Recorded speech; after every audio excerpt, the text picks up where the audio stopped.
I think we've all expected that eventually Helck would get more serious. There's so many clues, so many foreshadowing moments that things aren't as they appear to be, at least 100%. But to get the end of this week's episode, where, man, it is not looking good for her. I mean, yes, you can survive losing your arm, but how quickly she did means that just as quickly, more than just an arm could be cut off, a head could. It doesn't look good. And I think the idea of looking at Helck as a character, this jolly green giant almost, like just paint him green and he literally is the green giant. He-Man is smiling, he's built different. Everyone was like ready to pass out during the journey, and he got into the room and looked like he didn't even break a sweat. We know he is a monster. Is he part demon? Is he part god? We don't know, but he's always smiling. But in this episode, they definitely hit you with some of the most intense stares that we've seen in all 3 episodes. There's so many different moments, and while they have some fun with the bait and switches, like when we get story time about how we laid all these booby traps, he's marching in, he's got the demon eyes like, oh, did Helck do that to him? I mean, he probably had it coming if you're trying to stop him from progressing, but the idea that no, like they just keep baiting you, they say no, it's goofy, it's charming, but we know underneath that smile, Helck has either some trauma he's hiding, or he's putting on a face for some reason. And the way that they just almost rip the band-aid off, where we go up against finally these knights, and just like that, someone loses an arm, and Helck is marching off like he's a man with a mission, like these people wronged him.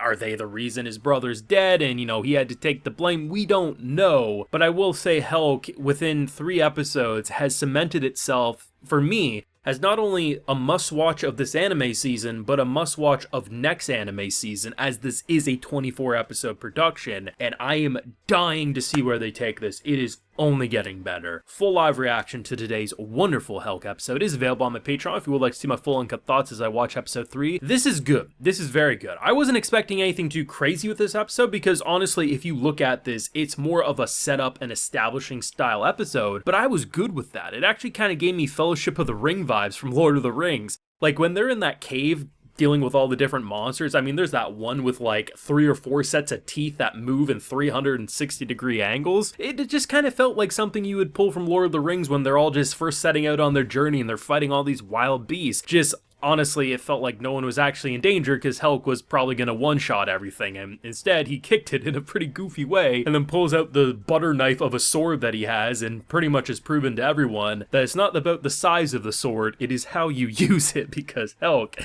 he be built different. But I like how constantly watching this show, for me anyway, there's a couple of different like kind of voices that are kind of talking to one another as I watch it. The first of which is everything Anne is doing makes a lot of sense. Like, you are objectively looking at someone who is 100% an enemy or 99.999% chance an enemy. 2, I doubt even if you threw everything at him, you'd be able to defeat him. And 3, if he was to become your new ruler, what would that do, right? But then you also have her starting to recognize that all these things that they used to do to stop the toxins from spreading apparently aren't working. Like, they have this barrier around their castles and their cities in order to stop the toxins from coming in. But as we see, is whatever they were doing doesn't seem to really be preventing stuff from happening outside it. And as we saw at the start of this episode, the idea that the human world is so peaceful. It's like, honestly, it feels like they're drinking well water down there, and then people on top of the world and normal human civilization is drinking that Brita filter. Like, it's just, there's a lot of mystery. We haven't really seen anyone outside of the demon area. Like, the idea of empty villages. Like, I guess maybe you could say, like, maybe the Winged Knights are technically humans, but maybe just blessed by the gods. I don't know. But I think the idea that this show, like, on paper, you would think, oh, it's just, a reverse guy who usually would be a hero is trying to become a demon lord now. We've kind of seen that before. But it's the whole purpose of, like, apparently humans are just not around, but humans hate Helck.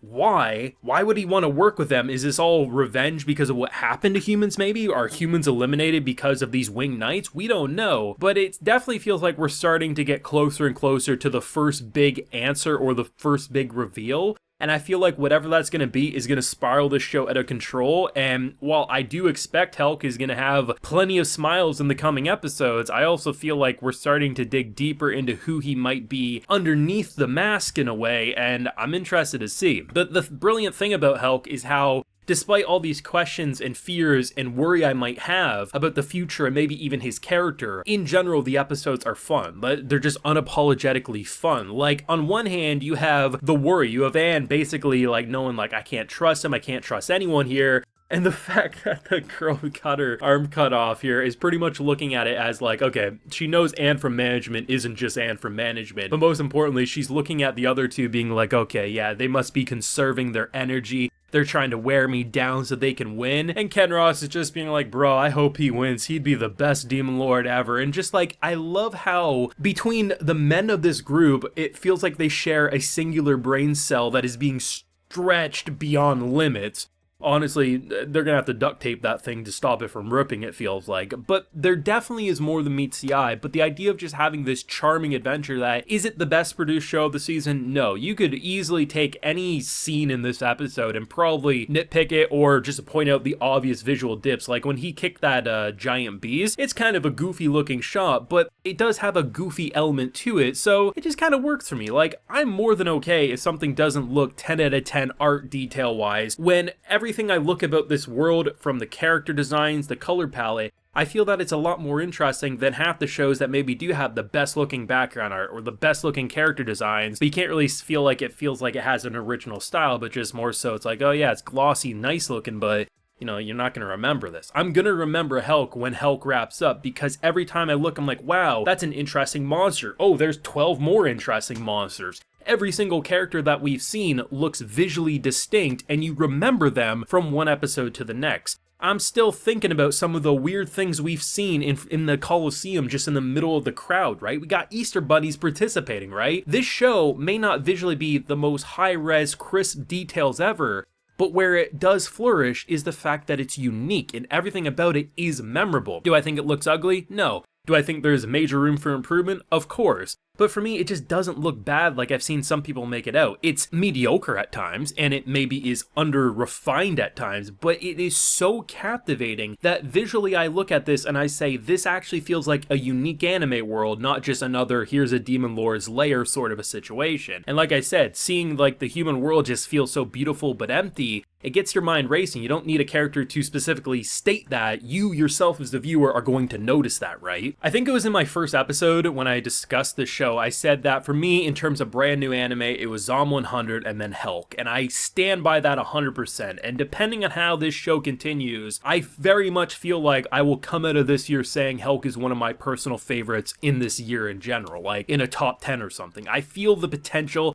I see the passion, I feel the creativity flowing through this, and I need more. Things are starting to get serious, and we don't know how long until it's 100% serious, but either way, a character losing an arm in a blink of an eye and Helck walking out menacingly like that, it has me eager, if not a little worried for more. But let me know what you thought down below of episode 3 of Helck. How excited are you for episode 4 next week? Let me know down below. Leave a like if you enjoyed, subscribe if you're new around here, ring that bell so you can get notified when I upload more videos to the channel. Like I mentioned, full live reaction to this wonderful episode is available on my Patreon, and hey, while you're there, you also get a video shout out. So today we have the Yoakura, Elijah Leiden, Kelsey Tonaga, and Kyle Kawachuk. So I appreciate the support, everyone. Please take care and have a good one.